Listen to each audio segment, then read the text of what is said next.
ლარი ისევ უფასურდება. Ფულის გათეთრების სკანდალის შემდეგ ეროვნული ვალუტა ევროსთან და დოლართან მიმართებით ორი თეთრი დაეცა.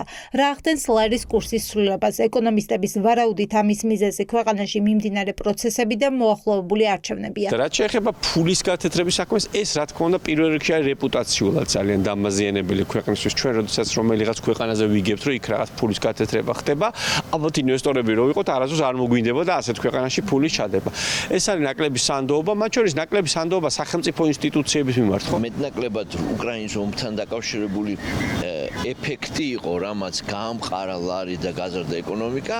შესაძლოა ახლა ისმის კითხვაზე, რომ ეს ეფექტი რო დამთავრდება, მაშინ რის იმედზე იქნება ლარი, ასე ვთქვათ. და ამიტომ ამან შეიძლება გამოიწვიოს რაღაც ნეგატიური სენტიმენტები ლარის მიმართ და რასაც ალბათ ვხედავთ კიდევაც და ამიტომ პატარა გაუფასურება ლარის შეიძლება მაგით აიხსნას. ფულის გათეთრების სკანდალურ საქმეზე მთავარი კითხვა ისევ პასუხგაუცემელია, სად გადიოდა ეგრეთ წოდებული შავი ფული ბრუნვაში ჩაშვების შემდეგ.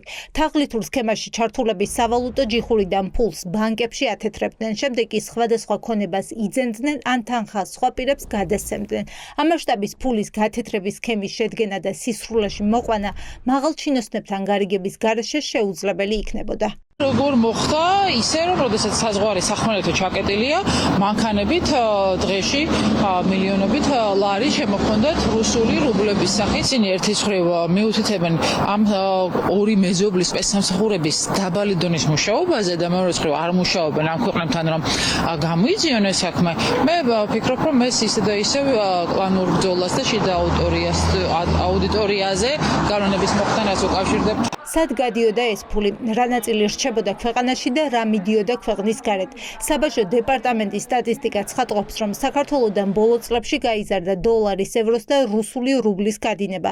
მხოლოდ თბილისის აეროპორტიდან რუსეთის უკრაინაში შეჭრის შემდეგ 6-ჯერ გაიზარდა დოლარის გატანა. მაგალითად, თბილისის აეროპორტიდან 2020 წელს 188 მილიონი დოლარის უცხოური ვალუტა გაიტანეს, 2023 წელს კი 1,9 მილიარდი დოლარის. ამ დროს კი უცნობია, ვის გაჰქონდა ეს ფული და რომელ ქვეყანაში. ვისია ეს ფული, რომელ ქვეყანაში შევიდა, რომელმა კომპანიებმა გაიტანეს, რომელმა ბანკებმა გაიტანეს.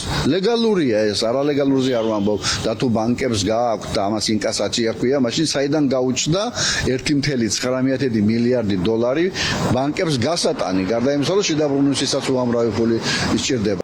აზერბაიჯანთან სახმელეთო საზღვარი 2020 წლიდან დაკეტილია. ნებადართულია მხოლოდ სატრანზიტო მანქანებისთვის. ტრაილერების შემოწმება კი საქართველოს საზღვარზე უნდა მომხდარიყო. ვისი დავალებით ხუჭავდნენ თვალს მებაჯეები და ვინ მფარველობდა ფულის უკონტროლო დიდი რაოდენობით შემოტანას, ეს კითხვები ისევ ღიად რჩება. დაუსაბუთებელი წარმომავლობის მქონე ფინანსებზე მონიტორინგი ხორციელდება როგორც სასაზღვრო სამსახურების და საბაჟო სამსახურების მიერ. ასევე ეროვნული ბანკის მხრივ ფინანსური მონიტორინგის სამსახურები, უსაფრთხოების უწყება არის ამაში ჩართული. ეს ყველაფერი გვიჩვენებს, რომ საქართველოს უსაფრთხოების სისტემა მოქმედებს მხოლოდ და მხოლოდ მმართველი პარტიის პოლიტიკური მიზანშეწონილობის ინტერესებს ითვალისწინებს და როდესაც პარტიას ეს აინტერესებს, მაშინ ხდება ამგვარი საქმეების გამოვლენა, მანამდე კი ყურადღების მიღმა რჩება. თაღლითური სქემის მიხედვით საკმაოდ ბევრი მაკონტროლებელი რგოლისთვის უნდა აეარა გვერდი ეგრეთ წოდებულ შავ ფულს, საბაჟო კონტროლისთვის, სუსისთვის, ფინანსური მონიტორინგის სამსახურისთვის, ეროვნული ბანკისთვის. ასეთი მასშტაბური სქემის შემდეგ 60 მილიარდამდე რუსული რუბლის გათეთრების საქმეზე მხოლოდ ერთი პირია დაკავებული.